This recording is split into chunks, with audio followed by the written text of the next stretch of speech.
Appreciate that, Ross. Well, been a great day for us. This has been a little more action for us today than maybe we've had the last few years. Certainly signed half our class in December and the rest today. But it's been a fun day, celebrating another really good group for us. Signed 12 guys in December. As you know, 9 of those guys are mid-years. They're off to a great start. Really been enjoyed, and it's been fun to just kind of see them get acclimated and with their transition in all areas of the program and school and all that stuff, and really seem to be doing very well.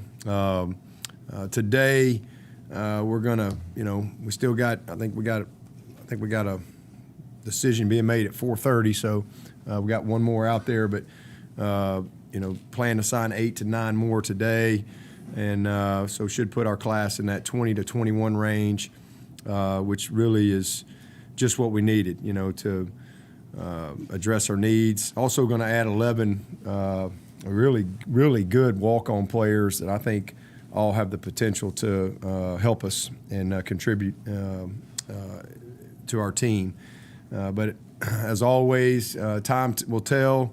But I do believe this group will be another special group that will help us continue to be a great program on and off the field and everything that we do. And help us to continue to be consistent in everything that we do. But, every year when we go recruit, we always have specific needs and objectives, and it's always a process, and there's lots of twists and turns as you go through the recruiting process every single year, always has been. But we get the guys we're supposed to get, and thankful for that. But the objective is to add talent and depth to your roster. It's always, critical to fill the specific needs that you have, and I think this class has been able to do that. And we've done it with a group of really great young people that I think just happen to be good football players, and, man, a lot of great families. That's the other thing that never really gets talked about a lot, because when you're recruiting these kids, it's not just the kid that's coming into your program. The families are coming with them. And we got a lot of great families that are joining the Clemson family, and we're excited about that. As I said this morning, it was a lot of fun to get back on the road. It was had to kind of get back in rhythm a little bit because it's been so long since we've been in the grind of in and out of schools and homes and planes, trains, and automobiles. But it was a lot of fun, December and January to get back in the fray and reconnect with a lot of coaches. And I think the staff just did an amazing job of finishing our 22 class. But I really like where we are in 23 and the momentum that we've been able to get going and just being kind of on the front end of a bunch of guys and establishing the connections and relationships that you have to have. So really fun time the last couple months. 10 states represent this class, and so again, just I think our brand continues to be strong and attract interest from all over the country. But certainly we do everything here, from the inside out, and started right here in the state of South Carolina this year. This was a great year for us in the state of South Carolina. And, it's not often that you have the amount of numbers that we had this year in our state. So to be able to have the success that we had, certainly critical for us. But we signed, 2 quarterbacks, running back, 2 offensive linemen, a tight end, 3 receivers, 2 defensive linemen. It'll be 2 to 3 linebackers, depending on what happens today. A couple of safeties, 3 corners, a kicker, and a punter. So we really kind of touched all the bases that we needed to touch in this class for sure. 9 offensive guys, 2 specialists, and then it'll be either 9 or 10 defensive guys when the day comes to an end. But again, thankful for all the young men. It's always a blessing when you got the type of guys that we recruit who all have different opportunities, and I appreciate their families, but especially our staff as well. I mean, there was a lot of hard work that went into this class, especially when you have the amount of transition that we had this year. But they did an amazing job, and as far as our staff goes, I know we got a lot of different roles and guys being promoted and different responsibilities, new people coming in. It's been a lot of fun, and everybody's gotten settled in. I really am thankful that we had, the bowl game to kind of get in the fray a little bit with some game day stuff with our staff, and then obviously since the bowl game we've had kind of getting everybody settled in the right spots, bringing Nick in here. What a great addition he is for us, and transitioning with Thomas and Robbie. So the staff's in a good spot. I really like the roles and how we are settled in and ready to go. And we are just kind of put on y'all's radar. We do have one more change, I guess, that's going to be coming. It's kind of bittersweet. It's good. It's there's nothing bad about it, but it's always bittersweet when there's transition. But Danny Poole, who most of y'all know, Danny has been at Clemson for almost 40 years. And I have been with Danny for 19 of those years. And he's been our trainer. And, I guess he's been the head trainer here for about 22 years. And, man, I'm so thankful and appreciative of him. But he's made the decision that this is the time to kind of transition. He's retiring from being the full-time trainer. But he still wants to serve Clemson. He's still going to transition into a different role for Graham and our football and athletic department in general. But I'm happy for him. We've got a lot of construction going on under there, and I think he's in a good spot and really feels like this is the right time to transition. So. But I will say this, man, I'm thankful for Danny Poole, and I'm thankful for Beth because she's allowed him to. You can't appreciate the job of a trainer until you see it up close day in and day out. It's a thankless job. Anytime somebody goes to the training room, they're not happy because they're hurt or they're rehabbing or whatever. And it's just a really tough. And I will say this: you don't win the amount of games that we've won around here without having great effort and a great team downstairs. So, man, Danny Poole is I'm glad he's staying. I'm glad that he's not ready to quite go to the beach or to the golf course. So I'm thankful that he's going to still be here to whoever. I know this job's going to attract a lot of really great people. So whoever that person is, I know that he'll be a great resource for us and help in that area. But he's excited about serving the university and seeing what's next in a different capacity, and but also transitioning from that day-to-day grind of being the full-time trainer. And so thankful for Danny Poole and Beth, and again excited about him continuing on for us. So that's that I guess is the last couple days, I guess, and so I know Graham will be posting that at some point, and look forward to the candidates that apply, and we'll see what happens there. But excited to get started with this group and this team. So it's been a long couple months, but been a lot of fun. And man, we got those 9 mid-years here, and getting them up and rolling is a lot of fun. We're going to be on the field next Wednesday, so that'll be our first opportunity to truly get on the field. We're going to have a team meeting this afternoon, and really, kind of give them some good direction as we're really rolling into our strength and conditioning program. We've got our accountability teams going and all that stuff, and just got to set the tone for the next few weeks between now and mat drills starting next Wednesday, and then spring practice March 2nd, literally 4 weeks from today. So it's going to be a lot of fun with all the guys that are back. Obviously, y'all have seen the roster as far as who's back, from Xavier Thomas and KJ and Tyler Davis and all those guys. It's really exciting. We're going to have a great team. We've got a lot of guys going through rehabs, and we've had a bunch of surgeries and things like that. I'm not 100% sure yet. We'll have some guys that will be out for spring. We'll have some that'll be limited, and some that we'll just manage. We'll talk more about that later on as we get closer to it and got a better feel for where they are.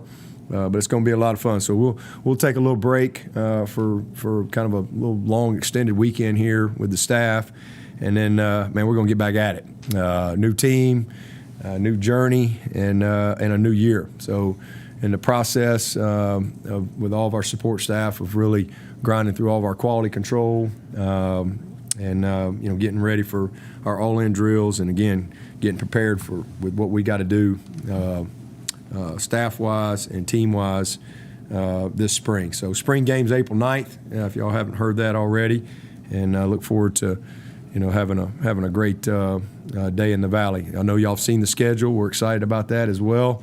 It's going to be it's always fun to kind of see it and start visualizing, mapping out a plan mentally of how we're going to get ready. And so the team will be excited. We'll talk a little bit about that this afternoon, and then again hit the field next Wednesday.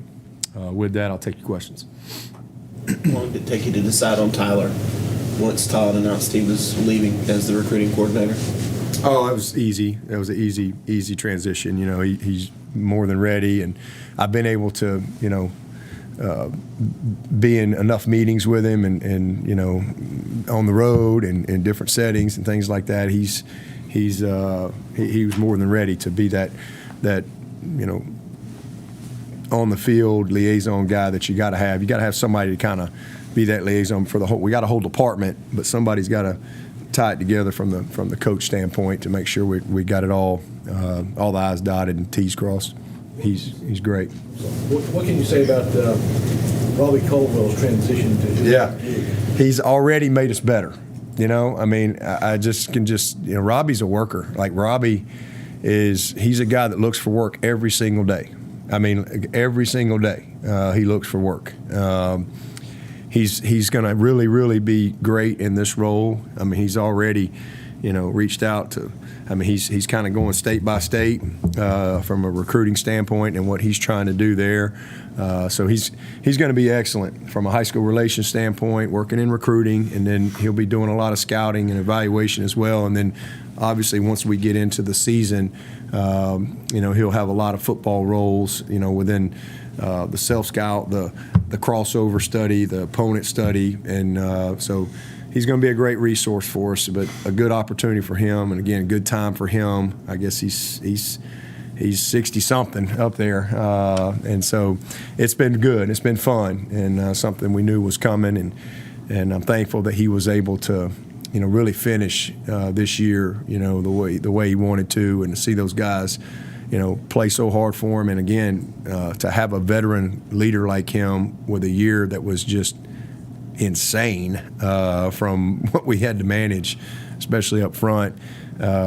He was a true pro in how he handled everything. So just super excited. So he's settled in his new role and in his office, and we've got everybody's kind of moved around and situated and up and running. But Robbie's gonna really help us.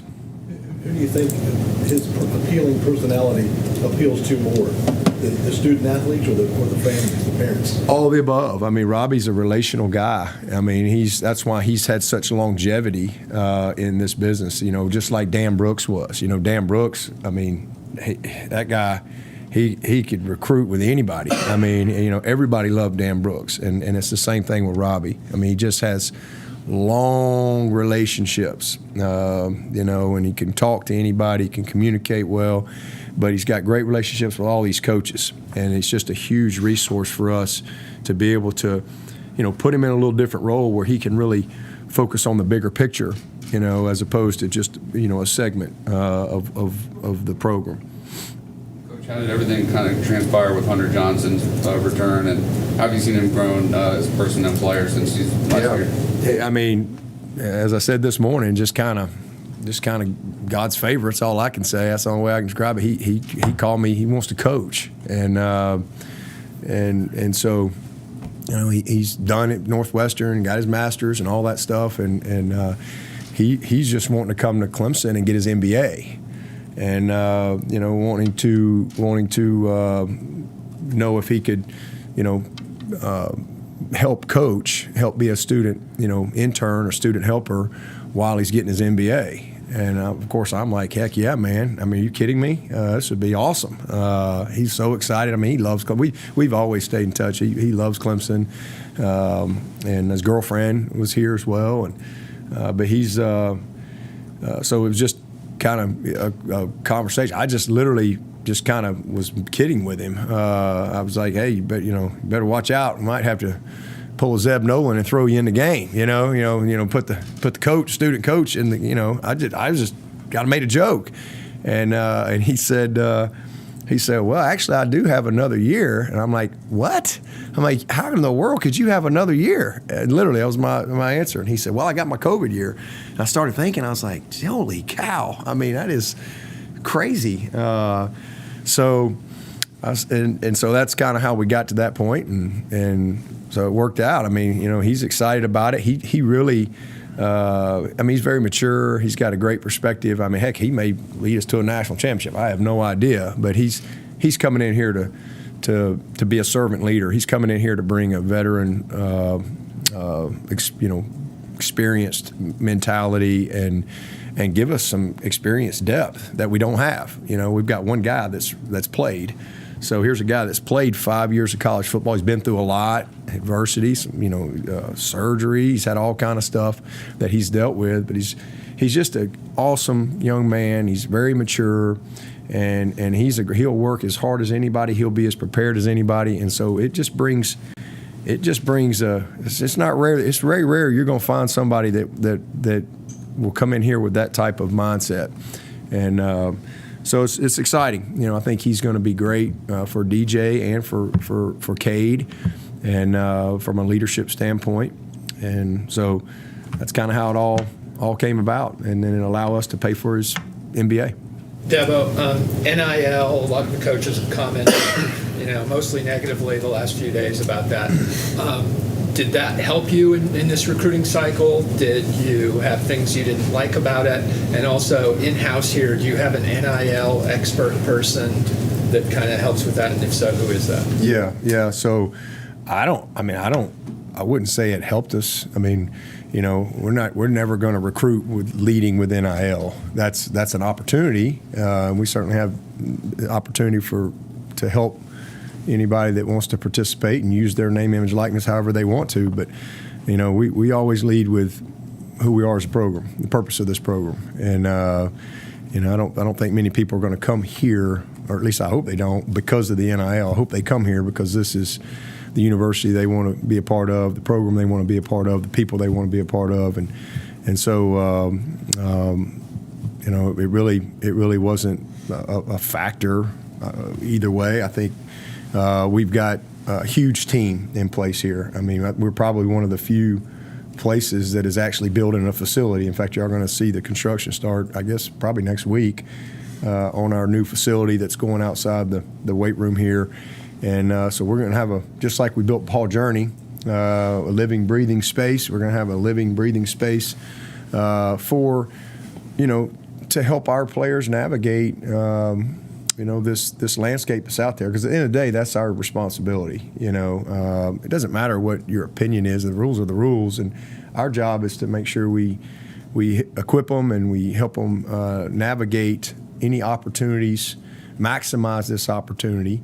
And that's what we've been doing. That's what we're trying to do moving forward. And we've got a team right now. Is what we have set up. We've got a really good team of people that are, we have somebody designated from the university standpoint for the whole athletic department, and then we have a little team that's dedicated to that as well. And a great, when we do visits and things like that, and kids come in here, that's a part of our process, but it's nowhere near, like we're not coming out of the door, oh, hey, here you go. Like, that's just one of the things we cover, just like the training room, just like the strength and conditioning, just like nutrition, just like dining, just like the business school, whatever it is. So we've got a great presentation and a great approach to that. It's been really good for us. And again, our responsibility is to help them maximize it. And at the end of the day, 98% of these guys aren't going to play pro sports. So they have a short window. We need to help them maximize, whatever opportunity they have, but we got to do it in a way that keeps them focused on the long-term value of education and their relationships and career development and all that stuff. But yet, let's maximize this opportunity too. And so that's what we've got in place, and we're building the space. And we are, it's probably here between now and summer. We are going to hire one person, for football that will be kind of we've got all the spokes, if you will, but kind of that cog in the wheel. So we've got a great plan. We've got some really good opportunities for our current team and our future team. And there'll be things that'll be said, publicly at the right time. But no, man, we're in a good place, and it's not something that's been a factor with us this year in recruiting. But do you have any long-term concerns about the impact that NIL might have in recruiting? Yeah, absolutely. I think anytime I think there's a lot of good intentions with the NIL. But I think anytime you do something, there's always unintended consequences. And there will be some unintended consequences. And I think, the way it's being used in some areas right now is not what it was intended for. But again, I think everybody's figuring it out. It'll all settle out. And I do think that there are some pitfalls that as adults and as teachers, we got to do a great job with the young people that we've been entrusted with to help them. Because I can see a lot of young people making decisions for the wrong reasons and maybe getting distracted, again, by short-term money, because it's very short-term, and sacrifice the long-term. So I think there's a balance there, and that's where I think everybody has a responsibility to help them. Yeah, but you guys signed some guys with Clemson ties already and some younger brothers. Just what did you like about those families and those prospects, and what did you like them bring to the program? Yeah, you talking about Cole and Kobe? Cole's, and Jaheim, Cole's just, it's just amazing, kind of, to be honest with you, how that all came about. All I can tell you is just kind of a God thing, because that's exactly how it happened for Nolan, because we weren't recruiting Nolan. And y'all remember after that national championship game in 2015, and Travis and McKenzie and J. Ron and T.J. Green left, and I have to assume they're coming back, because if you don't assume they're coming back and you go recruit people, and then they come back, now you got to tell somebody they got to go or they can't come, and we don't operate that way here. So, all of a sudden you got to go recruit, and y'all remember the story of Nolan. I'd offered him a walk-on spot a long time ago. And next thing you know, we're scrambling. And we went and got Isaiah. We went and got Trayvon. We got Kayvon. And then we got Nolan. And I just said, man, I'm going to go back and watch his tape. And when I watched his tape, I was like, let me get an unbiased opinion here. And I took it down to Brent. And Brent was like, who the heck is this guy? Where's he at? And it was the exact reaction. I'm like, that's all I needed to know. And the rest is history. It was only offer. And this kid's getting ready to go to the NFL. He's been a great player for us, a great leader. He'll be a D coordinator one day. He wants to coach when he's done playing. And then Cole, he was a basketball player. I've known Cole forever, but he was a basketball player, literally. And he didn't play football. And then all of a sudden, his junior year, I guess they talked him into coming out and playing football. And he's playing at Vestavia. And at that point, they'd been running that dang option forever, for 50 years. And so he was just kind of a wing guy, just a good athlete. So not on anybody's radar. And then they had a new coach come in this year and went to the spread. It was actually Kevin Swint's coach from Carrollton. And they went to the spread. And next thing you know, I'm getting a text from Raymond, his granddaddy, saying, hey, you might want to watch this kid. And I started watching him, and I actually talked to him back in November. And I said, hey, I'm just going to try to keep you under the radar here for a little while if I can, because I knew if people watched his tape, he was going to get a lot of opportunity, and that's kind of what happened. I mean, he had he had a lot of people, from Notre Dame to other schools reaching out to him as his name got out there and people started watching him. But he's a faster, bigger athlete than Nolan, and Nolan kills him when he hears me say that. But he's twitchy, he's long, he's got great ball skills. He's a big-time athlete. He's a big-time basketball player. I mean, this kid, they got a good chance to win the state up there. He's played at the highest level in Alabama and was dominant. And again, this was his first year to play receiver and just blew it up. The great punt returner, great kick returner. Got throw just like Nolan, will throw his butt in the weight room for a year. But I think he's got high-end potential. So just very, very fortunate to get a guy like that. And then Kobe, obviously we've known the McLeods forever. I've known Kobe forever, and same thing. Just kind of chance that it all worked out the way it did. Kobe, Big Ray reached out to me, and I don't know, maybe early November, I guess, because we were kind of locked in. We had guys committed, and we were kind of done, and we had 2 other offers out there, a kid in Florida and a kid in Alabama, and we're just going to take one more guy, and we felt good about where we were, but he wanted to get just a true evaluation of Kobe. So, I told Brent, I said, hey, give me a good evaluation on what you think, because I want to try to give him some good direction here on because he had committed early and his recruiting had picked up and he was trying to figure out which way to go. And so Big Ray wanted to give him the right advice. So I sent it to Brent. Brent wrote up a great, eval on him and really liked him a lot. And that, if we didn't get one of those guys that he's like, this guy can play.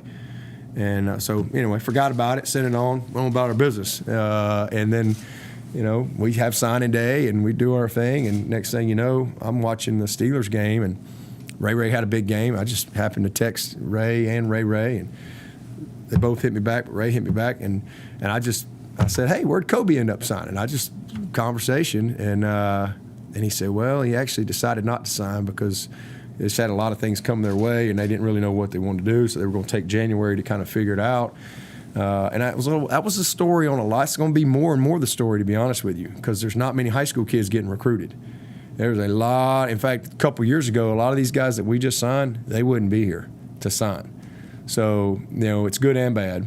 It's good that there's a bigger pool of high school kids to recruit, but it's bad because you got a lot of high school kids that are not getting the opportunities that they got a couple years ago.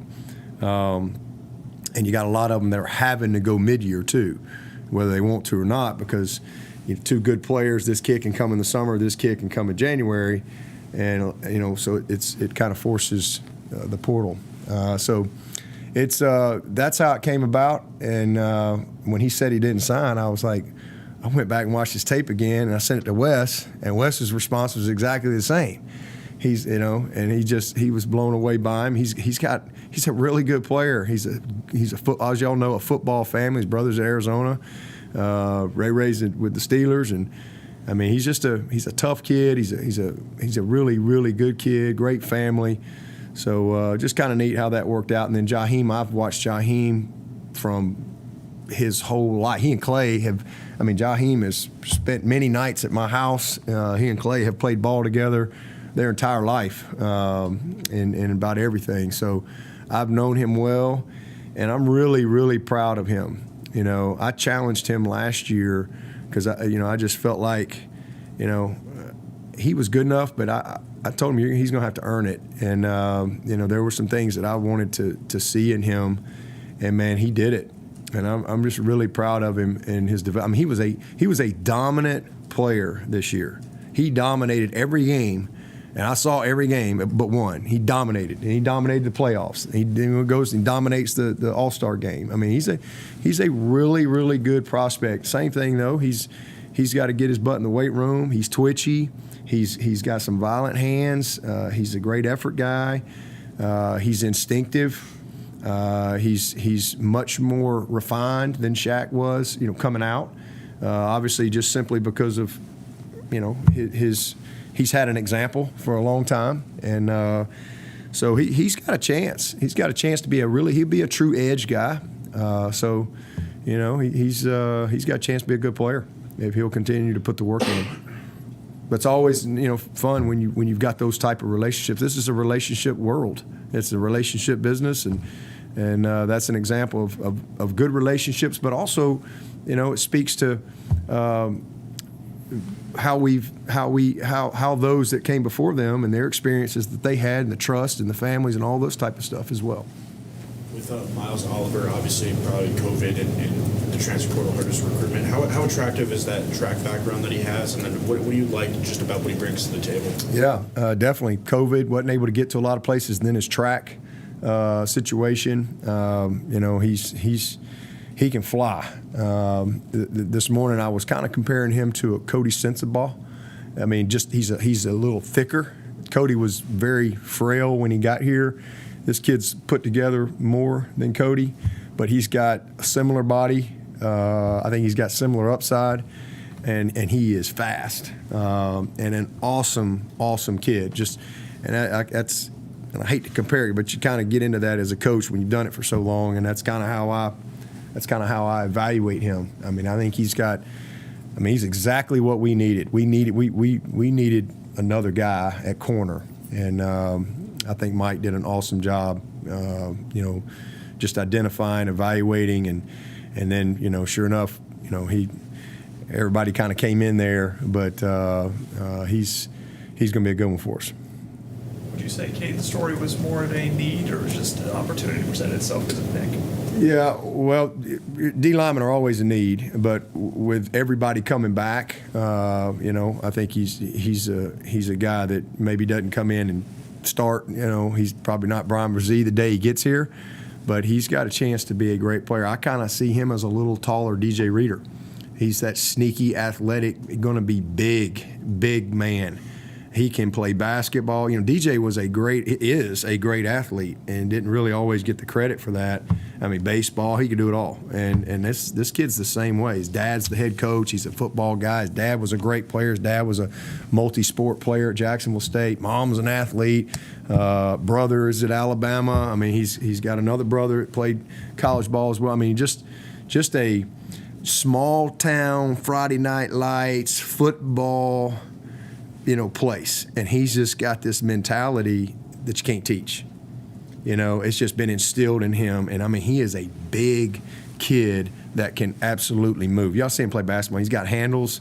I mean, he's got great feet. He's soft around the rim. I mean, he's just a really, really good big athlete. So to get a guy like him in this class is going to pay off for us big time, because we're getting ready to have a bunch of guys. We got a great group. This has got a chance to be, as good as we've ever had in this defensive line if they will work and do what they need to do to play and perform at the level they're capable of. But we're going to have a little more depth than maybe we had in 18. I think frontline guys, we got some similarities, but this group's got a chance to have deeper depth, deeper experience depth. And so this kid coming in and have the opportunity to learn from Brian and learn from Tyler and Rook and those guys, he's a big get for us, for sure. Yeah, but what was your reaction to Todd Bates' departure, especially so soon after he had just gotten that new contract with you guys? Yeah, he just, it just was an opportunity for a promotion for him. I mean, he really, he wants to, he felt like this was the opportunity to be a part of the coordinating of it, and which is what he wanted to do. So, I mean, that's just kind of the business, and it's all good. Nothing. I mean, it's all good. Good for him, and happy for Brent, and like I said, now we got Nick. So I mean, it's good all the way around. Everybody's in a good spot, but like, as I've said many times, I mean, Todd did a great job for us. I mean, I gave him an opportunity to come in here. I mean, at that time, he had only coached JUCO and high school and 1AA. And I gave him a chance to come in here and coach Dexter and Christian. And so I gave him an opportunity, but he took advantage of the opportunity and did a great job. And that's why he got promoted. That's why he kept going. And that's why he's got this opportunity. And that's why I said, I think Todd will have a chance to be a head coach soon. I mean, he's really gifted. And, he did a great job, and and that's one of the reasons Brent was giving him this opportunity. So for him, he felt like this was the next step for him. That's really all there is to it. But thankful that we were able to bring Nick in here. It was exactly what I was looking for with this hire. When I hired Todd, Dan Brooks had been here a long time. It was amazing. I really wanted a really young, hungry guy, and that's what Todd Bates brought. With this hire and the makeup of our roster, I really wanted a guy that had a lot of pro experience, and Nick brought all that. I mean, Nick's played 10 years, coached 8 or 9 years, Super Bowl champ. I mean, he's got more pro experience in college, but he really loves college. I mean, he's a mentor. He's a teacher. He's a guy that really loves impacting young people's lives. And so it's been awesome from literally the moment he said, I'm coming. He has been amazing in how he's already developed relationships with these players on the team, with the recruits, et cetera, for this class and next year as well. Got about 2 more minutes if you want to take one more. What does Keith Adams Jr. bring to running back room, and are y'all happy with the depth at that position right now? Yeah, he's tough. He's physical. He's tough. He's a finisher. He scores a lot of touchdowns. He did that in Georgia, and he goes out to Utah, and I think he led the state out there. So he's got a mentality, and I love his spirit. I mean, as I said this morning, he kind of plays running back like his dad played linebacker, just relentless, and a high motor. So I think, we're in a great spot, and it's one of those things. This you have years like this where you got 2 elite freshmen and an elite sophomore. It's hard sometimes on the recruiting trail because these kids, they're not dumb. They know. All right, you're gonna have to be a little more patient here with that type of group. So man, it was a blessing to get a guy like Keith to come in this class. And so we like the 4 that we got. We've got a couple of really good high-end walk-ons that we are excited about as well. And then hopefully we'll be in good shape. But there's only one ball, and we feel like those 3, that'll be kind of a 3-headed monster for us. And then we'll hopefully be able to bring Keith along as we go throughout the year.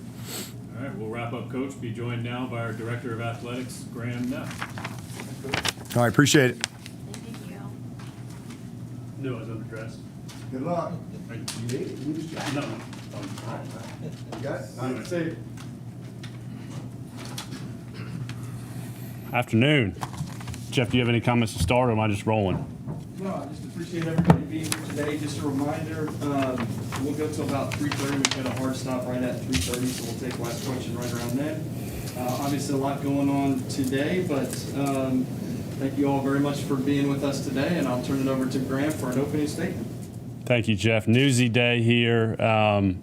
Really a special moment for me right now, let alone certainly the transition, but just to be in front of you all. Golly, it'll be 9 years for Chris and I here at Clemson next month, in just about a month. And so count a lot of you all as colleagues, certainly friends, and for me to be wearing a different name tag here, certainly a professional dream of mine and goal, let alone being here at Clemson. And so now to be able to speak from a different dais, literally, with you all, and how that looks to continue in a great cadence with you all, just really humbled and appreciative and excited in all those words. And it's really been a month since worked through the process, and President Clemens and the board was able to appoint this role. And so it has been there's been a lot going on in a number of different sense. So I plan to touch on some of those here, of course, in any discussions.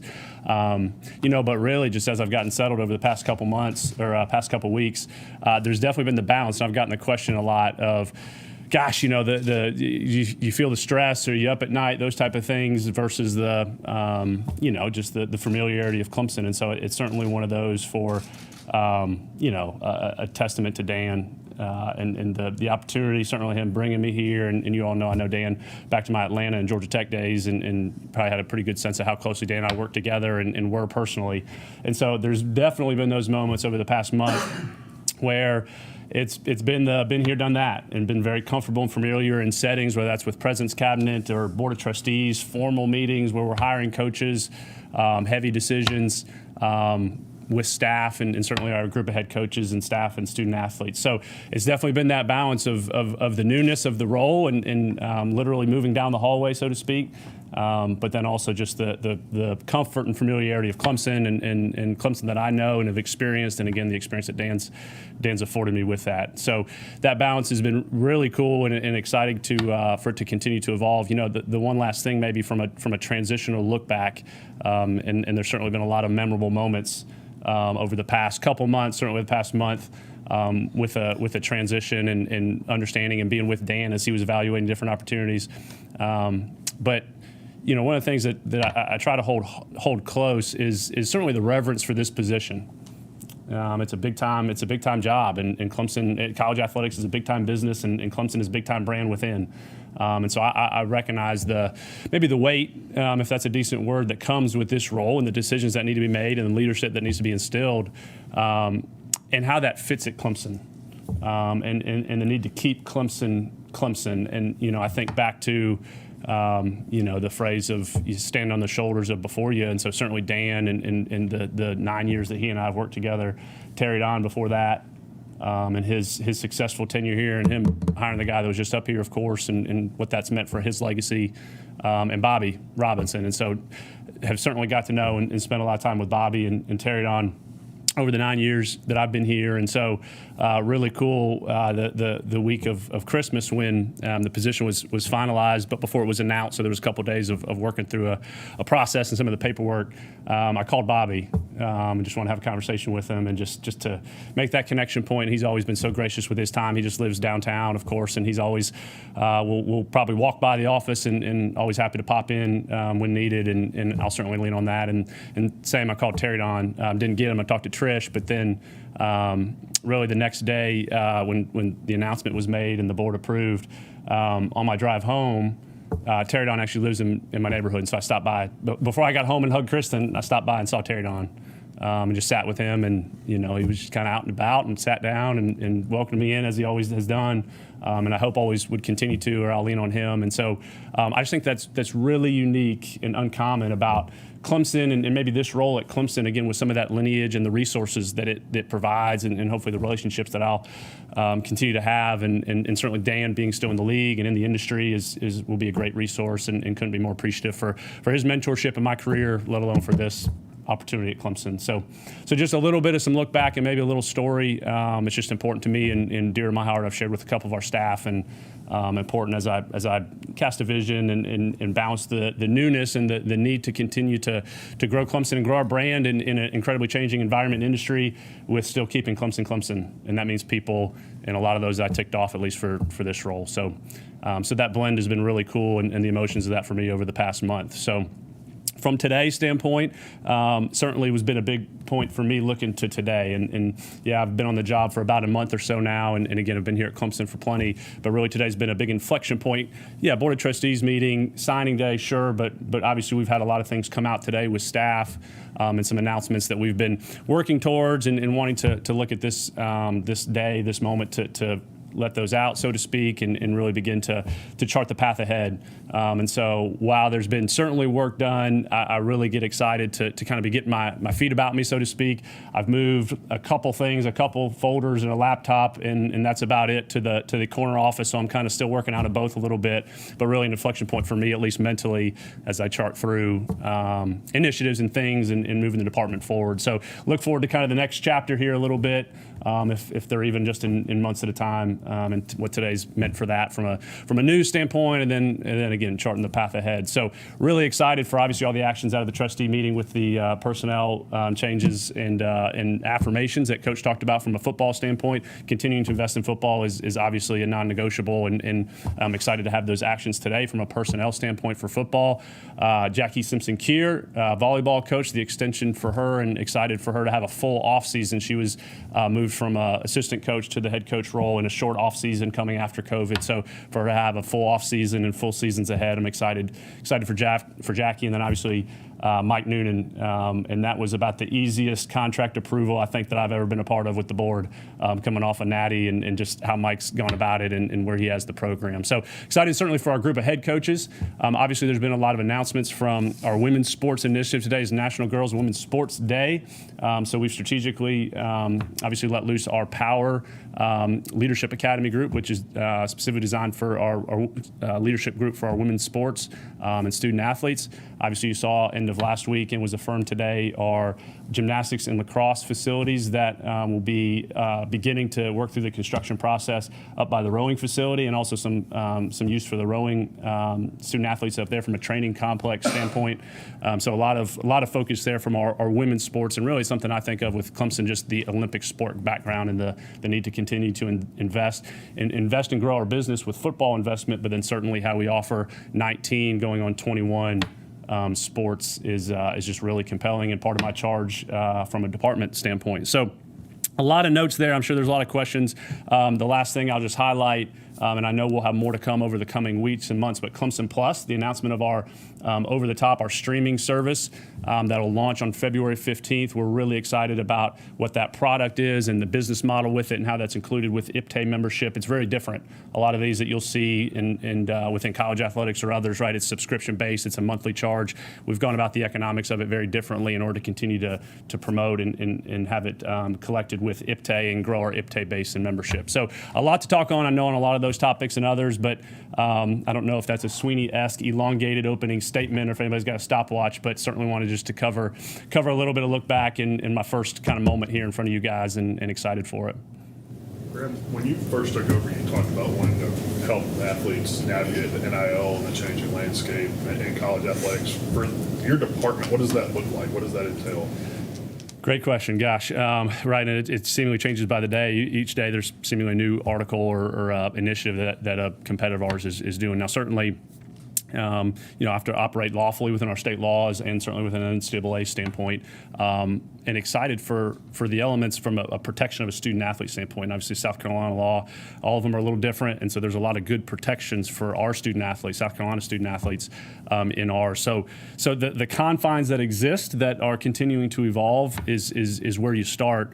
Education for our head coaches and our coaches, as far as what our abilities may be in the future. There's a Wayne Gretzky analogy in there somewhere, maybe, as far as skating to where the puck's going kind of idea. And I don't know. I certainly don't claim to know where it's going, but I know it's being passed and it's going somewhere quick. Where it sits today is not a stagnant stop. So there's those elements from a education standpoint, head coaches, student athletes, and then maybe the last group that I think we need to be a little bit more aggressive on is our booster community from an education standpoint, and how we make sure that they know what the rules are. And we obviously are very active from just a compliance education, but those rules are changing, and so we want to make sure that they are aware and educated on the do's and don'ts and how that would look for Clemson. So, listen, there are a lot of stools on that bar, or a lot of legs on that bar stool of NIL, and it's still being built. And so as we continue to try to be aggressive with it for Clemson, as part of the mentality. Graham, so your wide-ranging impact was deemed to be pretty invaluable. That's pretty much the reason you got the gig, according to the board and everybody else. So who's the new Graham Neff under you, or is that more than one person? Great question. Thanks, Gene. Working on it. So we will. I'm excited for our staff. And listen, we have a senior staff of about 13. I think I've been here and been part of the recruitment or the hire, or certainly just a peer colleague for, I think, 10 of the 13. So I get really excited just to continue to join that room and table, albeit maybe in a little bit of a different chair, And so want to continue to grow our staff and continue to retrench a little bit, but then add horsepower to the team, so to speak. So do anticipate to add some staff, various levels, and yeah, there's been some moments where it certainly felt like, not that I'm doing two jobs, because again, we've certainly had some delegation, but there is an empty, dark office with my old files in it that I do want to make sure that we're retooling in that regard. But given the staff we have, that's want to move expeditiously, but not urgent, and so have some time here over the spring as we get into it and sit with staff and see what fits best internally and externally. Graham, the biggest hire your predecessor made was Monty Lee. I know you had a bad break there in 2020. They're having a great season until COVID. But what have your talks been like with him? How much urgency is there for him to have some postseason success this year? Yeah, thanks, Trevor. Obviously, we love baseball here. I grew up in Atlanta. In the 90s, baseball was my first love. Pro baseball, Atlanta Braves, of course. But I love baseball personally. It's in my bones, and the success for baseball here at Clemson is really important. I know Monty had some time with a lot of you all earlier in the week. Monty and I talk a lot. We live very closely to each other, and so just the ongoing dialogue that we've always had, just from the baseball program, and the roster and scholarships. We talk a lot about scholarships right here and how we can invest and provide those resources. So, it doesn't feel, quite honestly, like a big change of expectation setting or, hey, I need to really roll my sleeves up with baseball. Like Monty and I's relationship, I was certainly with Dan and Kyle Young as we recruited and hired Monty. But I know he's excited, obviously, with the guys and with a lot of the returners and their accolades and Caden and Will, if he gets healthy. So excited for them to get going. So the dialogue that's existed with Monty, he and I will continue, and certainly as we get into wanting to have a really good year, it'll be important. Graham, how does it feel to be the ultimate overseer of a football program that once again won 10 games but widely perceived to have had a, quote, down year? Yeah, Scott, thanks. In getting to 10 wins for 11th straight year, really cool. It's been an awesome, again, month, 6 weeks for me and Coach. And again, we had off season. There's always transition, right? And particularly this time of year with football staff, recruiting, et cetera, what the offseason needs are. So he and I have always been engaged in that type of dialogue. And with Dan, it's just been a little bit of a different tact and tenor, probably a little bit more frequent this offseason than maybe years past, just given the role change. But I couldn't be more excited. And I've certainly been tried. I've had some external exposure here just to try to help continue to push the reality of the positive energy and mojo, what have you, out of this building. And it's one thing for Coach to say it or assistant coaches, but I view it my role to further that, because it's a reality. It's not a cover. A lot of staff transition. It's a different chapter a little bit from a staff standpoint, and with having 3 losses for the first time in quite some time. So. With the returner, certainly the roster, with how Coach has his vision for the staff on field and off, the reality of that really good excitement and momentum. Schedule was just announced, and obviously getting excited for that. So, overseer of the program, gosh, that's a funny word, Scott. I just feel like just an important partner with Coach in helping to provide him resources and thoughts and receive his thoughts as we are teammates in it, for sure. Graham, can you comment a little more on the Clemson Plus, how that kind of came about, and just why you feel like now is a good time for that? So February, absolutely. Again, we'll have a lot more pub coming out with it. February 15th is the launch date, and that's strategic because that's the first 50% deadline for IPTAY donations. And again, how we're tying in the business model of Clemson Plus, we're not aware of anybody else in the country collegiately that's doing it this way. And there's been a couple that have been announced, so we're not maybe the first mover, but we're a very, very early mover in this tech, this platform. But we do know there's a lot of other schools that may be working on it as well. And a lot of them are, all of them that we're aware of are all subscription-based, $4.99 a month, $5.99 a month, and now you have an immediate revenue stream with it.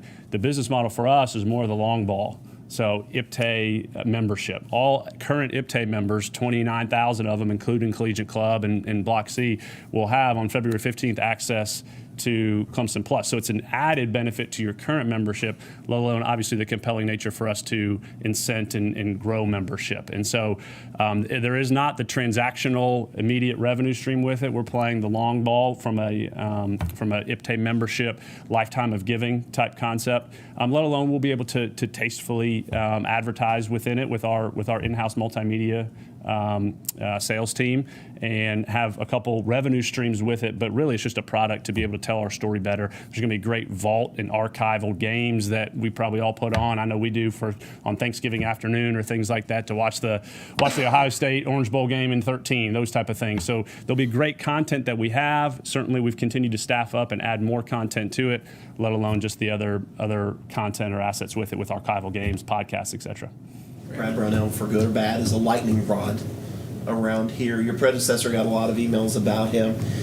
We've talked before about what he has brought to the program. How do you handle this with him kind of going forward? What is your plan long term for that? Yeah, thanks, David. And I think you all may know certainly how close Brad and I work together professionally, and how we handle our staffing assignments, and we have sport supervisions. And so, basketball and football were really the two that I worked most closely with compared to all of our sports. And so I'm similar to the Monty conversation with baseball. I feel very in the weeds with Brad as a teammate and as our head coach, and certainly with the opportunities and successes of our basketball team. So, listen, we just flipped into February. Obviously, got a big game tonight. I know Brad is juiced and feels healthy coming off a little bit of the bye weekend, and I just get really excited for how he goes about it. Of course, and we all know how he leads the men in the locker room, culture, how he's engaged former players. Obviously, academics and compliance, particularly in men's basketball, right, is something that is a non-negotiable at Clemson as far as play by the rules, do it the right way. And when you have a head coach like Brad in a sport like college basketball, and what that means is just a huge comfort and a huge value, quite frankly. So all of those things off the field, Brad is off the court, Brad is spades, and get excited about where he has the roster and what's left for the season. That's where it's at. Got time for one more. Graham, you said on NIL, you said you want to still be aggressive, that's part of the mentality. How is that possible at present? And if so, what does that look like? Like how? Yeah, thanks, Larry. You're right. And again, the moving puck analogy is kind of where I default to. Listen, there are things I think that within our state law and within the NCAA guidelines or legislation that we can do a little bit more aggressively. And that's not to say we haven't. Maybe the best way to phrase it, and this is not a Clemson isolated issue, it's more of an industry issue, I'd say, is this been a very passive type topic. Started in July 1st, and it's market driven, and student athletes are able to go build their brand and maybe solicit deals and dollars and activate that on their own, so to speak, from a marketplace standpoint. So athletically, again, Clemson and I think within the industry, we've been rather passive in, hey, we're going to educate you and we're going to help you build your brand. We have great social and digital team, and we're going to make sure you play by the rules, but then go do. And so I think now you overlay the competitive world and industry that we live in, there's been more need and calling within the industry. And again, I think here at Clemson, for us to be more active and aggressive, whatever thesaurus word we want to get out, for our support in programs and community engagement and internal engagement with our kids. So I think, again, just that maybe passive to active type presence, and what that exactly means we're working on, but that's kind of maybe the mindset that try to articulate. And again, I think that's an industry take, let alone at Clemson, and how we can become more aggressive, active within NIL the right way. All right, thank you guys very much. Thank you.